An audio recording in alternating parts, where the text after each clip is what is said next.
Bienvenue, voici l'édition des régions, le journal des rédactions régionales de France 3.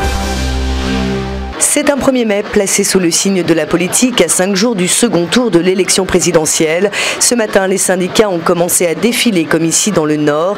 Des manifestations sont également programmées cet après-midi un peu partout en France. Cette année, 3 camps s'affrontent pour cette fête du travail. Il y a celui des syndicalistes et de la gauche, celui de l'extrême droite avec le traditionnel hommage à Jeanne d'Arc et c'est une première, celui de l'UMP avec un rassemblement à 14h place du Trocadéro à Paris. Rencontre avec des militants qui vont pour la toute première fois descendre dans la rue pour le 1er mai. Ce sera leur premier et peut-être dernier 1er mai. Ce couple de militants UMP, fortement engagés dans la campagne, n'est jamais descendu dans la rue pour la fête du travail. Ils seront place du Trocadéro, autour du président candidat. La notion du travail, qui est une notion que Nicolas Sarkozy aime particulièrement, prône particulièrement. La valeur travail, c'est vraiment en permanence dans ses discours. Voilà, donc on est vraiment haut les cœurs parce que nous lions les deux, l'enthousiasme du meeting et l'enthousiasme de la fête du travail. Chaque 1er mai depuis 1988, Maria D'Acosta défile pour exprimer la parole des travailleurs. Mais en pleine période électorale, cette militante de la CGT ne veut ni polémique, ni récupération politique. Il est indispensable qu'on continue à faire vivre cette journée historique et pour reporter les revendications que l'on a en termes de salaire, d'emploi, de protection sociale. Quoi qu'il arrive le 6 mai, la bataille syndicale elle devra continuer. Pour ce militant du Front National, ce 1er mai, c'est triple jour de fête. Celle du travail, de Jeanne d'Arc et des 17,9% de Marine Le Pen au premier tour de la présidentielle. La fête du travail, ça appartient à tout le monde travaille, il n'y a pas de droite ni de gauche, il faut y être, c'est une fête, c'est un anniversaire, l'anniversaire de Jeanne d'Arc en même temps, c'est un rassemblement, on se retrouve entre Parisiens, provinciaux. 3 versions du 1er mai et un objectif commun, occuper le terrain, rassembler le maximum de sympathisants. Le rapport de force se fera dans la rue. À Villefranche-de-Rouergue, dans l'Aveyron, l'inquiétude est particulièrement vive autour du sort de Roméo Langlois. C'est ici que vivent les parents du journaliste de France 24, enlevé le week-end dernier en Colombie. Pour les autorités colombiennes, le correspondant de la chaîne d'information serait détenu par les FARC. Roméo Langlois a 35 ans. Journaliste à France 24, il travaille depuis une dizaine d'années en Colombie où il a déjà réalisé de très nombreux reportages. Samedi, Roméo Langlois est monté dans un hélicoptère comme celui-ci pour suivre l'armée colombienne et filmer une opération anti-drogue dans la province de Caqueta où les FARC sont très implantés. Il s'est alors trouvé au milieu d'affrontements qui ont éclaté entre les militaires et les rebelles. Il semble qu'il ait été pris en otage à ce moment-là, même si nous n'avons pas une certitude absolue. Donc nous sommes en contact permanent avec les autorités colombiennes pour travailler à sa libération. Alors, otage ou pas des FARC à l'heure qu'il est, en Colombie, le ministre de la Défense s'est déjà directement adressé aux rebelles. S'ils le détiennent, ils doivent respecter sa vie. Et ils seront tenus responsables de tout ce qui pourra arriver à cet homme s'il est vraiment entre leurs mains. Dans l'accrochage, 4 militaires ont été tués. Roméo Langlois, lui, aurait été blessé au bras. Au milieu de cette confusion, il a vraisemblablement pris la décision d'enlever son casque et son gilet et de s'identifier comme civil. Si Roméo Langlois est bien otage des FARC, alors le groupe rebelle vient de rompre son accord de février dernier. Il s'était engagé à renoncer aux enlèvements de civils. Le Quai d'Orsay est en lien direct avec les parents du journaliste à Villefranche-de-Rouergue. D'autres membres de sa famille vivent dans le Lot. Des vacances à l'île Maurice sont virées au cauchemar pour une habitante du Rhône. Aurore, accusée de trafic de drogue, est emprisonnée depuis 8 mois. Mais selon sa mère et son comité de soutien, la jeune femme aurait été piégée. 8 mois que cette mère attend le jugement de sa fille. 8 mois qu'elle se tait par peur des représailles des autorités mauriciennes. À l'occasion d'une fête de village, elle ose pour la première fois rendre l'affaire publique. J'ai appris pour votre fille. Oui, ben justement, on vient faire un petit peu rameuter la population. L'histoire, la voilà. En août 2011, Aurore atterrit à Port-Louis. Dans sa valise, les policiers mauriciens découvrent 1680 cachets de Subutex, Dissimulé dans des paquets de biscuits, ce substitut à l'héroïne est considéré comme un médicament en France, mais comme une drogue à l'île Maurice.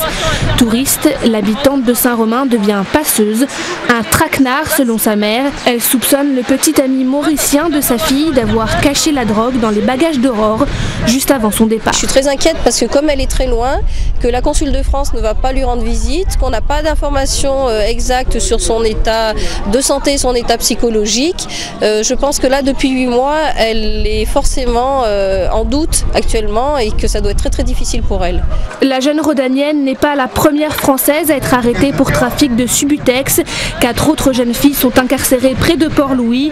Toutes se disent victimes d'abus de confiance. Ces histoires font les gros titres de la presse locale. L'existence d'un réseau Subutex entre Paris et Lille est bien connue des autorités mauriciennes. Alors pour dénoncer la situation, Céline vient de fonder une association. Objectif, faire libérer Aurore bien sûr, mais surtout sensibiliser les touristes français. On est dans une étape où on mobilise l'opinion, où on a besoin de soutien, de montrer qu'Aurore n'est pas seule. Et donc on va faire de plus en plus de manifestations, essayer d'être présent dans la presse. La famille cherche toujours un avocat pour représenter la jeune femme à Maurice. Aurore, si elle est jugée coupable, risque jusqu'à 60 ans de prison. L'enquête se poursuit pour tenter de retrouver Mathis, cet enfant de 8 ans enlevé par son père en septembre dernier à Caen. L'ambassade de France à Madrid a lancé un avis de recherche en Espagne. Il s'agit d'une suite logique de l'enquête selon la mère du petit garçon. L'enquête évolue, c'est évident, mais pour l'instant, c'est une relance d'appel à témoins sur l'Espagne qui peut peut-être donner des témoignages de gens qui ont vu ou Mathis ou son père en début d'année en septembre, ou en octobre ou en novembre. On ne sait pas encore, c'est une piste à explorer parmi tant d'autres. Le père de Mathis a été arrêté en décembre dernier, mais refuse de révéler où se trouve l'enfant. Une sortie en boîte de nuit qui tourne au drame. Un homme de 48 ans est décédé après une vive altercation avec les portiers de cette discothèque très connue dans le Gard. La rixe mortelle a eu lieu sur le parking de l'établissement dans la nuit de dimanche à lundi. 5 videurs ont été placés en garde à vue. La cause précise du décès n'a pas pu être déterminée par les enquêteurs. L'autopsie de la victime devrait permettre d'en savoir plus. Une belle histoire, celle de Grisha, un jeune russe éleveur de rennes qui a subi une double greffe du visage à Lyon. Une opération lourde financée par une association. Le jeune homme va pouvoir rentrer chez lui cette semaine, mais le froid sibérien qui l'attend représente un nouveau danger. Grisha n'est plus le même homme. Se regarder dans un miroir, le jeune russe ne s'en lasse pas. Son visage a pris forme humaine, mais il doit porter constamment un masque, un conformateur facial qui tend la peau et stabilise la cicatrisation des multiples greffes. Grisha ne compte plus les séances de rééducation. Mais aujourd'hui, c'est la dernière avant le retour en Sibérie. Vas-y, je te laisse installer, Marianne, je vous laisse vous installer en face. Merci, c'est gentil. Jacques Michalet, son kiné, est devenu au fil des mois son ami. Ensemble, ils ont pu gagner des centimètres de motricité, car la main de Grisha a également été opérée. Grâce à cet attel, son métier d'éleveur de rennes sera grandement facilité. Simplement, celle-ci est en cuir. Il va pouvoir, lui, éventuellement la réparer avec les moyens qu'ils ont là-bas, alors que celle-ci est en plastique, elle sera plutôt à porter la nuit. En octobre dernier, nous avions rencontré Grisha après sa première opération. Brûlé au 3e degré dans un accident lorsqu'il avait 12 ans, les greffes réalisées en Russie ont eu le mérite de le laisser en vie. Mais sa véritable renaissance, il la doit aux chirurgiens de l'hôpital Saint-Luc-Saint-Joseph de Lyon. C'est très bien, Grisha, hein. C'est bien. Hein. Mais sa peau, toute neuve, restera comme morte face aux températures sibériennes. Grisha n'aura malheureusement pas la sensation qu'il fait trop froid. Le système nerveux n'est pas entièrement reconstruit. Et par exemple, les informations que cette peau va donner par rapport au froid extérieur ne sont pas bonnes. Grisha écoute, l'esprit ailleurs. En fin de semaine, il retrouvera ses rennes dans la taïga. Et à ce moment-là commencera la belle vie. L'association Budget sans frontières cherche déjà à réunir les fonds pour assurer dans un an la dernière opération du visage de Grisha. Difficile de ne pas parler du muguet en ce 1er mai, la tradition refleurit chaque année. Une tradition qui a tout de même évolué, la plante porte-bonheur ne se vend plus tellement en pot. Les clients privilégient désormais le brin de muguet parfumé, voire les compositions originales. Le muguet se fait rare chez les horticulteurs du Val-de-Loire. Autrefois, Il était de bon ton d'offrir non pas un brin, mais un pied de muguet destiné à embellir les jardins. Je ne pense pas que ce soit la tradition qui se perde, mais les gens sont moins friands depuis quelques années. Je pense que tout le monde fait attention à son budget et les gens se contentent d'une petite composition ou, comme je vous l'ai dit, d'un petit pot. Mais il ne faudrait pas enterrer le muguet trop tôt. Nous sommes à Orléans, chez le numéro 2 de la vente de fleurs par Internet, plus de 3 millions d'unités expédiées par an. Ici, le muguet fait recette, mais pas n'importe lequel. C'est un muguet qui est un peu plus petit que le muguet cultivé, mais il est 100% naturel, ramassé du côté de Mâcon, et il sent très très bon, très parfumé. Un muguet que l'on achète en un clic et que l'on offre décliné à l'infini, seul, en composition, avec d'autres fleurs et même en dessert. Je pars toujours du principe qu'il faut toujours qu'il y ait un chocolat, parce que moi j'aime bien le chocolat, et puis un petit calisson pour pouvoir faire du blanc, pour pouvoir faire ressortir par rapport au muguet, puis après une petite dragée en chocolat pour pouvoir faire un petit peu de couleur, pour faire le petit plus. Charles IX s'en retournerait dans sa tombe. C'est lui qui, en 1561, décida d'offrir un brin de muguet à toutes les dames de la cour en guise de porte-bonheur. Certains cueillent du muguet en ce 1er mai, d'autres pêchent le carnassier. Depuis ce matin, les amateurs de brochets, perches et autres cendres sont sur leur 31. L'ouverture au carnassier ne rime pas avec grasse matinée, notamment en Midi-Pyrénées, une région plutôt bien lotie. C'est pour lui, le brochet et ses comparses carnassiers, que dans toute la France, le pêcheur se lève à l'aube ce 1er mai.